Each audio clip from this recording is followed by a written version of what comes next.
Needs companionship, but making friends as an adult can be so daunting. Here with tips to help you find your people, we welcome the author of the 50-50 Friendship Flow, life coach Sherry Lead. It's so good to see you. Hello, it's great to be in Portland. You're like the expert on making friends as an adult because you successfully made a friend in every state in the United States. I did. Last year I traveled to every state, shared a meal with a stranger or someone that I had lost contact with decades ago. Okay. And yeah, made friends and still in contact. You made some amazing friends and Yes. connections that you'll have forever. What was it like for you to be able to move past the fear? Because I think a lot of us have that. I'm too scared to make a new friend. Yeah, well, it's practice because Yeah. I admit, especially going off and meeting strangers, Yeah. it's a little awkward at first, but you get used to it.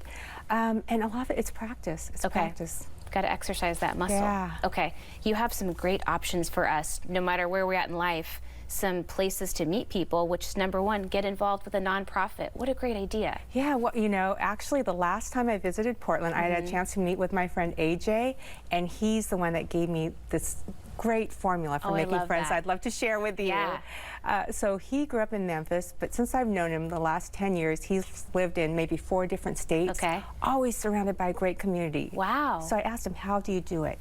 He said, as a child, when he was growing up, his parents taught him, always, when you go to a new place, as an adult or when you went off to college, always get involved in a nonprofit, like a medical, health-related nonprofit, 1.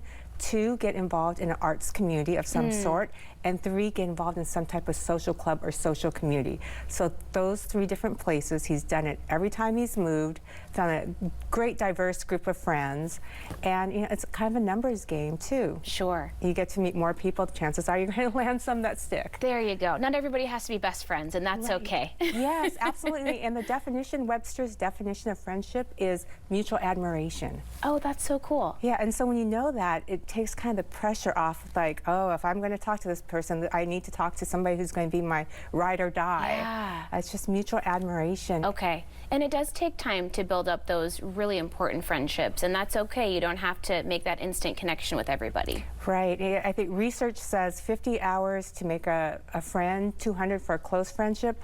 I personally think that's quite a bit of time. That's a lot of time, yeah. And I think there's ways to fast forward that a bit. Okay, you have some suggestions for us? I do, and as I was traveling, I was trying to figure out, why do I just connect with some people so quickly and others maybe a little more difficult? Yeah.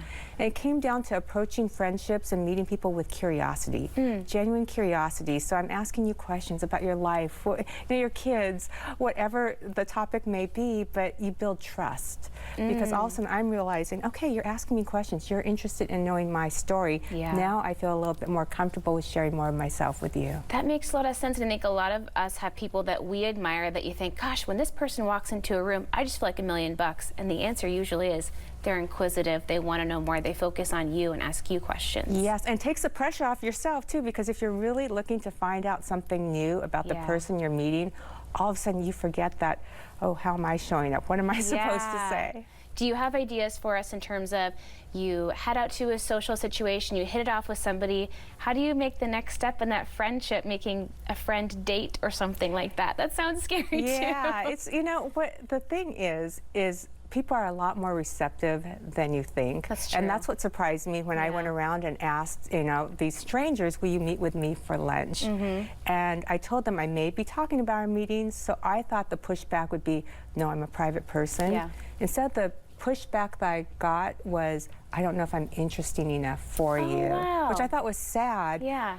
But it showed me that everyone is a little bit nervous, and somebody has to make the first move. So, you know, a lot of times if somebody rejects and says no, it really isn't a damper on or a mark against you, right? Well, it makes sense. We all have different things that we're insecure or self-conscious about, but we know everybody has an interesting life story, no matter what. There's something in there that we can all learn from too. There is, and for busy parents with young kids, this formula of, you know, a health organization, social club, you can do that with your kids. Because that's where you meet other parents. Get your kids involved, you know, at their level, at those different types of activities, and meet those parents there.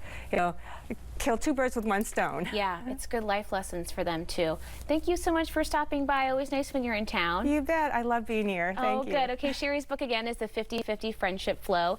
We'll have more information on our website at KATU.com. We'll be right back with more Afternoon Light right after this.